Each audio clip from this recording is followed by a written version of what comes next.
Para el chat, porque estamos con poco tiempo, voy a pasar a presentar a José Miguel Mendoza, que es socio de la firma DLA Piper Martínez Beltrán en el área de Derecho Societario y Litigios. Tiene un doctorado en Derecho y Finanzas por la Universidad de Oxford y maestrías por la Universidad de Oxford y Tilburg. Fue encargado de poner en marcha la Corte Especializada de la Superintendencia de Sociedades, de la cual participó como juez.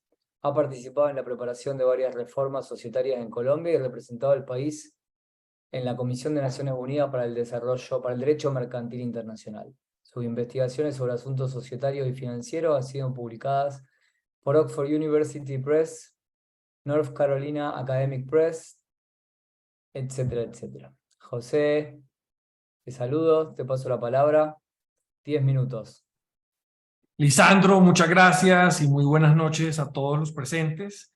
Quisiera agradecerle al CES por organizar esta importante conferencia sobre derecho societario en América Latina, sobre todo por la oportunidad de poder hablar en esta sesión frente a participantes de los principales países latinoamericanos. Aquí en un conteo muy rápido veo más de 8 países representados entre los conferencistas y el público que participa hoy. Quisiera aprovechar la oportunidad de que estamos aquí todos sentados en una sesión latinoamericana de Derecho de Sociedades para compartir con ustedes una sensación que me invade desde hace ya algunos años. Y es que siento que llevamos demasiado tiempo en la región hablando sobre los trámites de constitución de compañías. Cuando yo empecé a trabajar en derecho societario hace 2 décadas, bajo la tutela del profesor Reyes, que está aquí en esta sala presente, ya él llevaba casi otro tanto hablando de este tema. Entonces, llevamos mucho tiempo hablando sobre cómo simplificar el trámite de constitución, cómo hacer más fácil la vida para los empresarios que se proponen crear compañías. Y este es un tema realmente importante, como todos ustedes bien lo saben, desde los estudios del profesor Yankov y sus colegas, sabemos con certeza empírica que es indispensable para una economía facilitar el trámite de constitución de sociedades, pero yo siento que es una discusión que está realmente superada en la región. Nadie pone en tela de juicio hoy que simplificar el trámite de constitución de compañías es un objetivo de orden público en la región.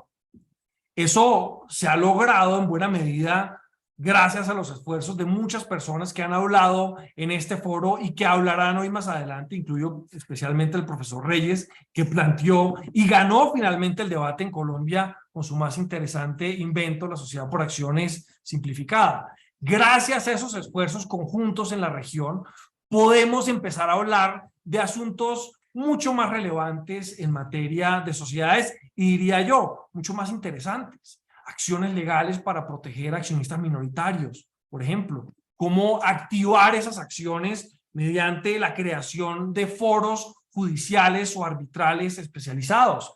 Cómo conseguir una masa crítica de jueces que pueda poner en práctica esas acciones.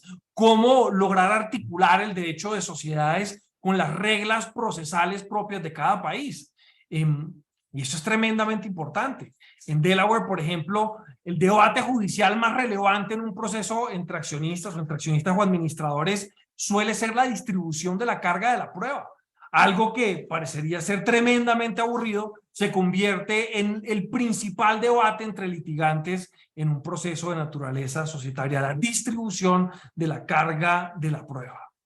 Dicho eso, vale la pena examinar en todo caso el proceso de evolución institucional que llevó a la creación de la SAS colombiana, y más allá de la evidente importancia histórica de ese proceso, aquí hay algunas lecciones que nos deja ese proceso de creación de la SAS para nuevas reformas tanto en Colombia como en el resto de la región.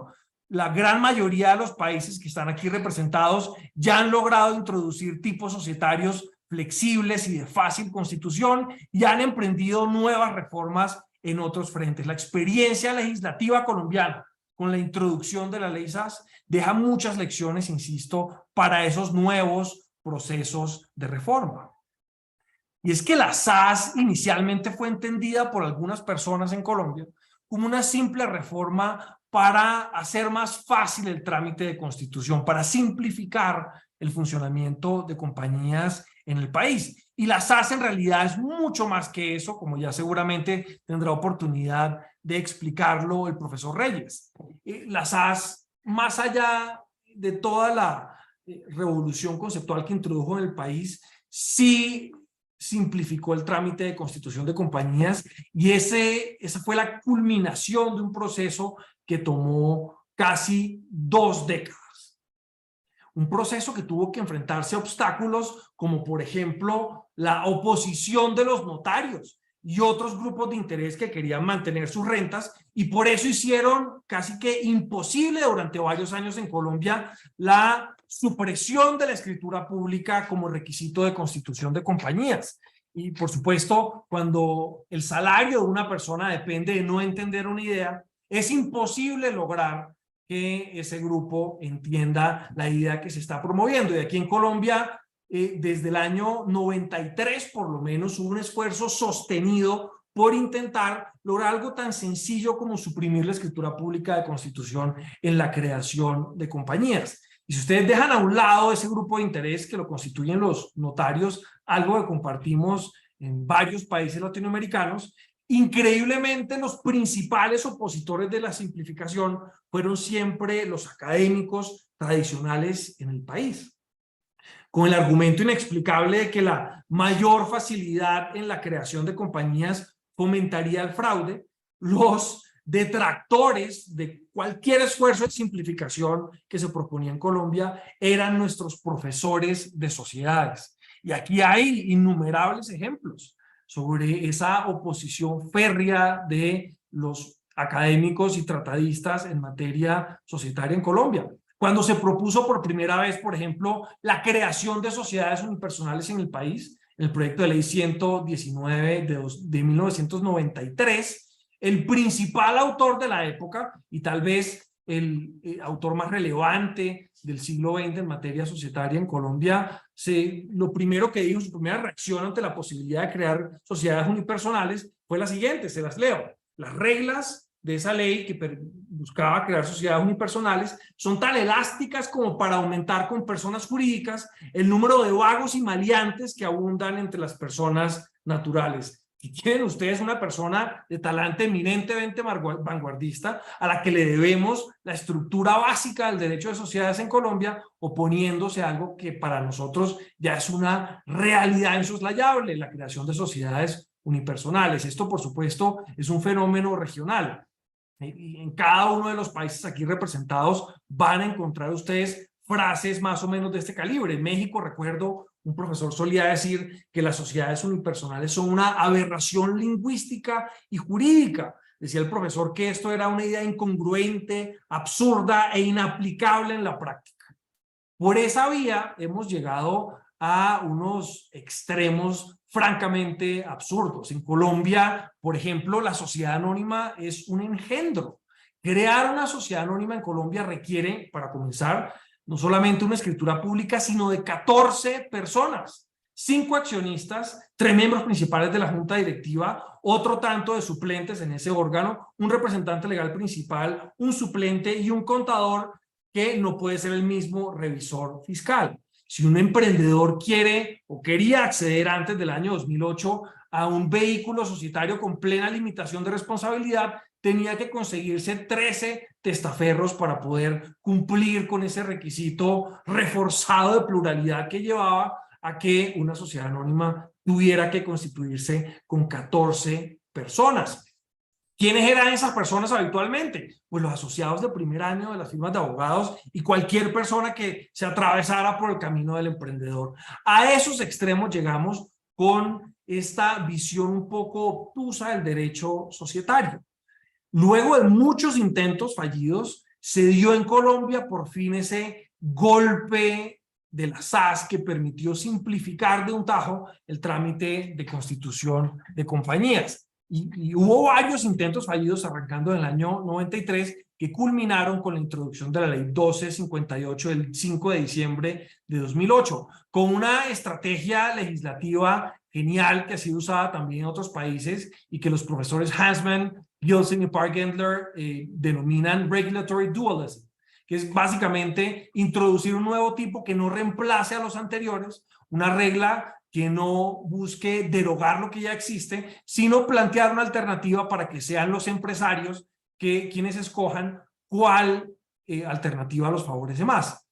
Y en Colombia ocurrió precisamente eso. Se introdujo la SAS como un tipo societario paralelo que competía con los tipos ya existentes y rápidamente la SAS desplazó a esos otros tipos societarios, los condenó a ser especies en vía de extinción y hoy en Colombia a nadie en su sano juicio se le ocurre usar una sociedad de responsabilidad limitada, colectiva, comanditaria o incluso una sociedad anónima. Yo me atrevo a decir que sería un acto de prodigalidad para un empresario usar los recursos de una compañía para constituir una sociedad anónima o de responsabilidad limitada en Colombia. Las ventajas de la SAS son tan desbordantes, los costos de constitución tan bajos, que sería impensable razonablemente usar alguno de estos tipos de suetos en Colombia. Por supuesto que hay muchas cosas por mejorar en el país.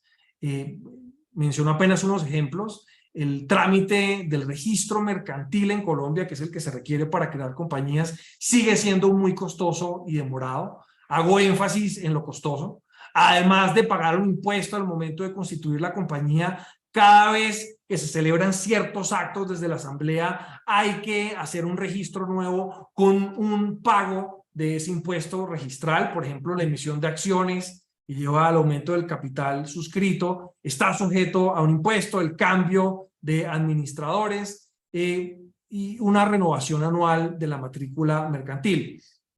Aquí me están llamando ya la atención porque me estoy pasando un poco de mi tiempo, así que los dejo con dos mensajes finales. ¿Qué necesitamos ahora, por lo menos desde el punto de vista colombiano? Ya estas son mejoras marginales.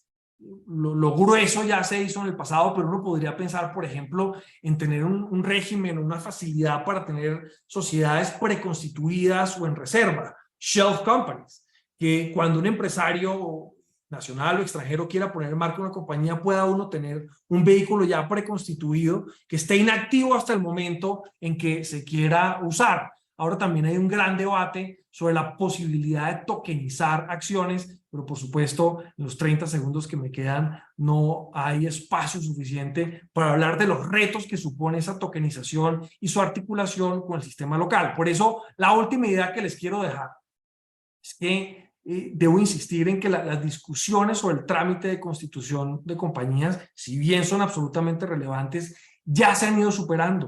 Tenemos la madurez necesaria para dar debates más complejos, de mayor envergadura, y el principal debate en el que deberíamos ocuparnos, a mi juicio, es cómo poner en práctica el derecho de sociedades a través de vías judiciales. Muchas gracias.